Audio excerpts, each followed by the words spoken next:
नमस्कार दोस्तों, एलिमेंट्रिक्स क्लासेस में आपका स्वागत है। जैसे कि आप स्क्रीन पर देख सकते हो, आज हम पढ़ने वाले हैं Doppler shift in wireless communication.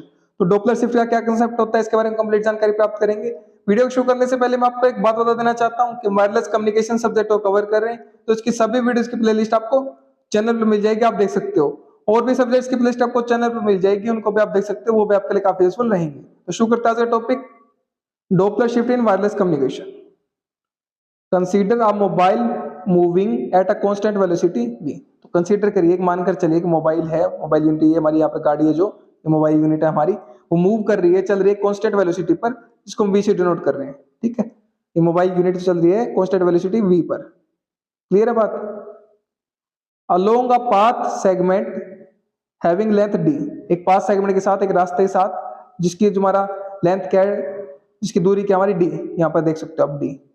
ठीक है, between points X and Y, X and point Y के बीच में, ये एक्स पॉइंट है, ये वाई पॉइंट है, इसके बीच में हमारी दूरी क्या है, डी। एक कार चल रही है हमारी एक्स से वाई की तरफ, एक कांस्टेंट वेलोसिटी से, एक स्थिर वेलोसिटी से वी से, जिसका डिस्टेंस क्या है D. While it receives signal from a remote source S, और हमारी वो क्या कर रही है, सिग्नल भी रिसीव कर रही है, सिग्नल भी प्राप्त कर रही है एक रिमोट सोर्स से, एक दूरी क्षेत्र पे हमारा क्या सोर्स है वहां से, जिसको हम एस से डिनोट कर रहे हैं। ठीक है, एज इलस्ट्रेटेड इन फिगर, जैसा कि हमारा दर्शाया गया है फिगर में। तो यहाँ पर आप देख सकते हैं मोबाइल यूनिट है, 2 पॉइंट्स एक्स एंड वाई। ठीक है, एक्स से वाई की तरफ मोबाइल यूनिट हमारी ट्रेवल कर रही है, इसकी वेलोसिटी v है। ठीक है, डिस्टेंस d है, और एक सोर्स है जो उसको सिग्नल प्रोवाइड कर रहा है। क्लियर है बात इतनी। अब आगे देखते हैं। The difference in path length, the difference in path length travelled by the wave from source s to the mobile unit at point x and y is delta l is equals to d cos theta is equals to v delta t cos theta, where delta t is time required for the mobile to travel x and x to y, and theta is the assumed to be the same at point x and y since the source assumed to be very far away। ठीक है, clear है बात।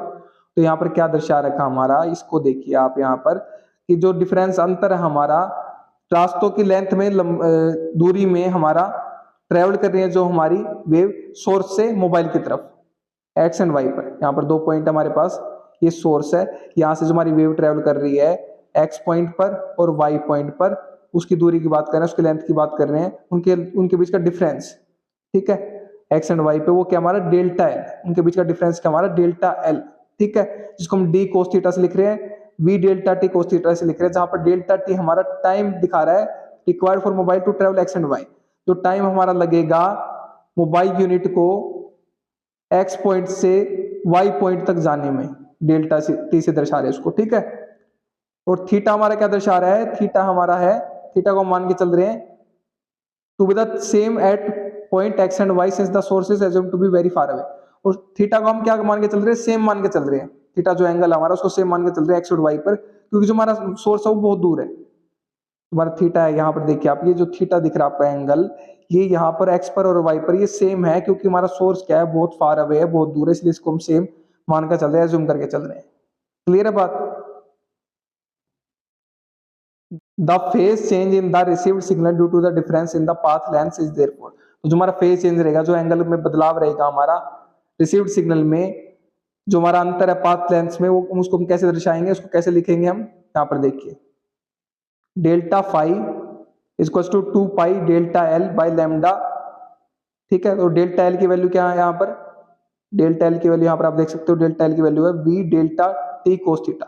तो delta L की value यहाँ पर put करिए, तो 2 pi V delta T cos theta यहाँ पर आ गया, और डिवाइड में लैम्डा हमारा। ठीक है, तुम्हारी एक इक्वेशन बन गई है। And hence the apparent change in frequency और Doppler shift is given by F D. तो जो हमारा अपेरेंट चेंज है फ्रीक्वेंसी में, जो स्पष्ट चेंज हमारा फ्रीक्वेंसी में, जिसको हम डॉपलर शिफ्ट बोल रहे हैं, उसको हम कैसे लिखेंगे, एफ डी से, डॉपलर फ्रीक्वेंसी से। ठीक है, डॉपलर फ्रीक्वेंसी कैसे लिखेंगे हम, 1/2 पाई मल्टीप्लाई में delta phi upon delta T, ठीक है, is equal to V by lambda cos theta. Clear है बात, ये हमारी 4.2 इक्वेशन बन गई। Equation 4.2 relates the Doppler shift to the mobile velocity and the special angle between the direction of the motion of the mobile and the direction of arrival of the wave. तो तुम्हारी equation 4.2 अभी हमने देखी, वो हमारे क्या करेगा, Doppler shift को मोबाइल वेलोसिटी और स्पेशल एंगल है जो हमारा direction of motion of mobile के बीच में और direction of arrival of the wave के बीच में, उससे संबंधित करता है। ठीक है,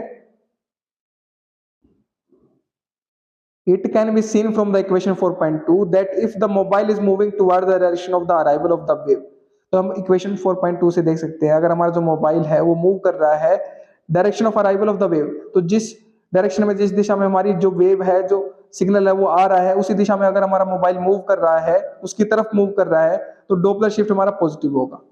ठीक है, तो यहाँ पर आप देखिए, ये यहाँ पर आप देख सकते हो ये मोबाइल यूनिट है, जिस दिशा में हमारा क्या है जो सिग्नल आ रहा है सोर्स से अगर उसी दिशा में हमारा ये मूव कर रहा है तो जो हमारा डोपलर शिफ्ट है वो क्या होगा, पॉजिटिव होगा। ठीक है, that is the apparent received frequency is increased, इसका मतलब क्या है जो हमारी स्पष्ट रूप से जो हमारी रिसीव्ड फ्रीक्वेंसी है वो हमारी इंक्रीज हो जाएगी, बढ़ जाएगी। And if the mobile is moving away from the direction of the arrival of the wave, अगर जो हमारा मोबाइल यूनिट है वो अगर दूर जा रही है, हमारी जो डायरेक्शन है हमारी दिशा है वेव की पहुंचने की, तो डोपलर शिफ्ट हमारा नेगेटिव रहेगा। That is the apparent received frequency is decrease, इसका मतलब क्या जो हमारी स्पष्ट रूप से जो हमारी रिसीव्ड फ्रीक्वेंसी है वो क्या हो जाएगी, डिक्रीज हो जाएगी, घट जाएगी। क्लियर है बात? तो ये हमारी क्या थी, कंप्लीट जानकारी थी डोपलर शिफ्ट की वायरलेस कम्युनिकेशन में। तो उम्मीद करता हूं कि आपको कांसेप्ट क्लियर हो गया होगा। ठीक है, तो पढ़िए और पढ़ाइए अपने दोस्तों, शेयर कीजिए वीडियो को ताकि उनकी भी हेल्प हो सके। अगर आप शेयर कर रहे हैं तो आप उनको पढ़ा रहे हैं, मैं नहीं पढ़ा रहा, आप उनकी हेल्प कर रहे हैं, मैं नहीं कर रहा। अगर आप चैनल पर नहीं है तो चैनल को सब्सक्राइब कर दीजिए, वीडियो को लाइक कर दीजिए, एक अच्छा सा प्यारा सा कमेंट कर दीजिए अगर आपको वीडियो अच्छी लगी है तो। और हाँ, अगर आपको इसके नोट्स चाहिए तो वीडियो के नीचे डिस्क्रिप्शन में आपको नोट्स के लिए लिंक मिल जाएगा, वहां से आप नोट्स का एक्सेस कर सकते हैं। मेरे साथ वीडियो में अंत तक बने रहने के लिए धन्यवाद। Thank you so much again.